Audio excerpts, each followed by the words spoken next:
And finally, George Lopez says Conor McGregor should be deported. Let me tell you something. They don't beat the Rockets, okay? I'm telling you this right now. The Rockets beat the Warriors. He's got a small little window, KD, and he leaves the Warriors, and he goes to the Rockets, and he reunites with James Harden. What a nice story that would be. Let me tell you, it's a story that results in 0 championships for KD. And if he does it, I'm taking championships away. KD might be the first guy in my personal record book to finish his career with -10 championships. How about that? That's a bit much. Why? I mean, it could be -1. He's at -4 right now. Okay, and I'm telling you, he goes to Houston, he joins that team. Can we get to Chael Sonnen, please, dear God? That's right. That's right. For all the latest headlines and information, tune in to SportsCenter on ESPN Radio all throughout the day. I mean, they haven't heard your KD take enough? I left out a story. You feel like some people missed your KD take?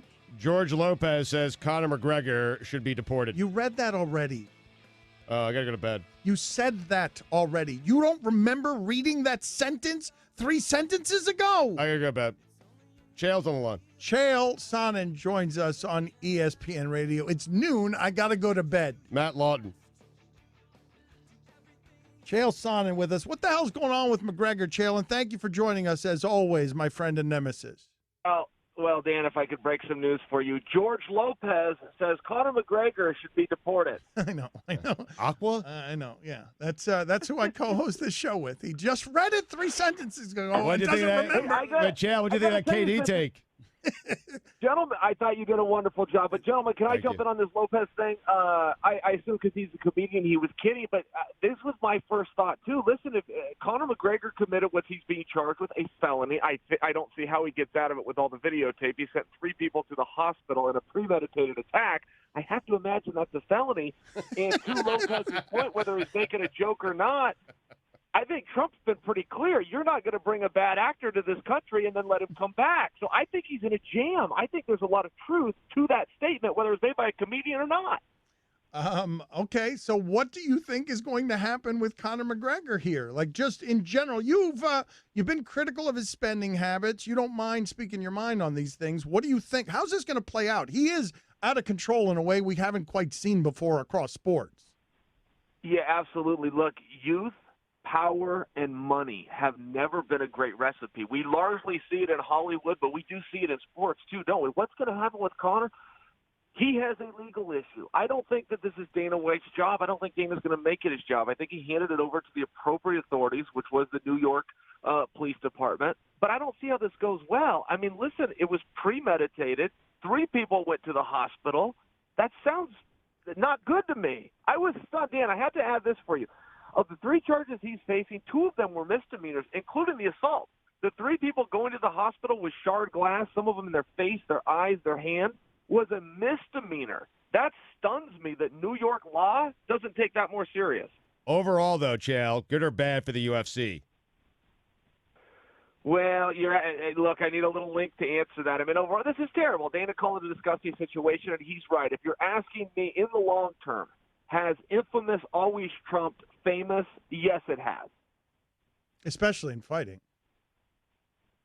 There's just a reality there. There's a reality. In the short term, it's not a good play. I mean, Conor somehow is already getting street cred amongst his minions for defending his friend. Now, his friend's honor was never called into question, and neither was his physical harm. So that was a little bit weird, but some of his followers are a little bit weird. That's a reality. Can you help me understand something? Because Dana doesn't think he's got a star problem, and I know you appreciate the athletes throughout your sport. But when he's going back to the Brock Lesnar when Brock Lesnar is, I mean, we all can look at Brock Lesnar, know he's been doing steroids without the help of the failed test. What do you do? What do you do with that? Like, when you're going to Brock Lesnar and Conor McGregor's behaving this way, do you have enough stars right now in your sport? I love what you said about Lesnar. Do we really need him to pee in a cup, or do we just need him to take his T-shirt off and point and go, suspended 6 months? That thing has always been a little bit silly. I will add this because I do hear about the star problem. Look, here's the truth for Dana White. Business is very good, but there are nights when business gets a bump. And, when you're Dana and you've done it this long, I think he lives for those big nights. He likes to do the biggest fights he can. So he doesn't have a business problem. If we're going to be real open about this, Dana doesn't have any problem business-wise, but he loves those bumps. Lesnar is a once-in-a-lifetime attraction. So, yeah, Dana's going to have some PR, but again, he does let the appropriate authorities, and our sport is the only one regulated by the government. So he's got that on his side. He can go, look, the government's call. I'm going to offer up his name. They're going to make the decision. They're going to run the test. I don't know that we can blame Dana on this one, but I do know a lot of people like to try. What is Dana's biggest problem? Well, I don't know that he's got too many. I think that he's got some things going really smooth, but he does like big fights. He does live for those moments. The Mayweather-McGregor, we can call it a circus if we want, but it did bring in the attraction. I think he had a lot of fun. I mean, you're dealing with a billionaire here that works 7 days a week, about 20 to 21 hours a day. So, yeah, he's got his own motivations, which is to put on these really big fights. I don't know that Dana has very many problems. I know the media likes to create them for him. But for a guy that produces a great sport that's doing really well, I think maybe he deserves a thank you every now and then. Chael Sonnen with us on ESPN Radio. But did you hear about George Lopez? He said Conor McGregor should be deported. Yep, we did hear about that. He did say that, Chael. Thank you. LeBatard, are you awake? I'm working comedy over here. I know. Hello? I am. Well, the thing I wanted to ask you, though, is because I was actually curious about your last fight, because while you're a great talker, you've also had a fighting career. And the last fight you had against Rampage, he offered $10,000 for every time you took him down. And I think how many times did you take him down? Didn't you take him down in every round? Dan, I got him down 3 times. Rampage was a man of his word. He contacted me for my address. There was something about the high of victory where I apparently wasn't thinking clearly. Because I'm not this guy. I'm not the take the high road guy. I'm the take the money guy. And I declined it. I said, Paige, I'm not cashing that check. I might tweet it out on social media, but I will not cash it. And I didn't. That was a bad move by me. I should have taken the money. It sure was. Wait a minute. The question was going to be, has Rampage paid you? I'm shocked that Rampage actually, after losing the fight, sent you a check for $30,000. And I'm the most shocked that you, on principle, haven't cashed it.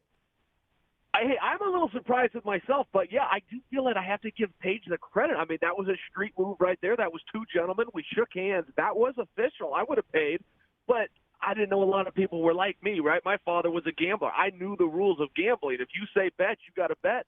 Paige is a man of his word. All right. It's amazing. I mean, Chad, when someone sends you a check, you deposit it. That's what you do. That's the rules of Stugatz. What's going to happen here with Floyd, Chael? Floyd Mayweather, he says he's going to MMA. What's going to happen there? Yeah, so this was, I think, a little bit of a surprise for even Floyd. He all that happened here, real simple, but he went into a gym one day in Las Vegas, an MMA gym that had a cage in it. So he takes his T-shirt off, jumps in, and tweets out a picture. I think he thought he'd get a little run for that day and it would all go away. I think Floyd's looking left and right going, oh, my gosh, it's 7 weeks later and this is still a headline. Of course, nobody smart stops a headline, good or bad. So Floyd wasn't even expecting to get this kind of run, but he's got to run it as long as it will go. There is zero chance that he'll get an MMA. He's not considered it. He has not had one single practice, and I mean that literally. He has not gone to one MMA practice, but he's not going to stop a headline. And I'll tell you, gentlemen, this, he is 100% going to box again. 100%. You've got sources, or this is just common sense? What common sense? Yeah, attaboy. Get his name out there. Yes. Yeah, he's in shape. And listen, the only thing more exaggerated than Floyd Mayweather's pay-per-view numbers is Floyd Mayweather's net worth. I mean, it is a money issue, and he needs it. Wait a minn't. Are those numbers exaggerated? How do you know that, Sonnen? Is that just common sense too, or do you know something there? Well, first off, the 2 promoters couldn't agree on the number. They were separated by $2 million. I went to the fight. I had a great time. I'm not bagging on the fight. I'd love to see part 2, but the reality is the venue wasn't sold out. If a venue doesn't sell out, you do not break pay-per-view records. Yes, it was greatly embellished, and never once did anybody from DirecTV, Time Warner, or Dish support those numbers. Those numbers were put out. You want to know what the biggest boxing fight of all time is? It's whoever put out the press release, and all the media ate it up without vetting it. That's the reality. Chael Sonnen. Yes. Raining down lightning and truth. Good talking to you, Sonnen. We'll talk to you soon. Wish I could say the same. Goodbye.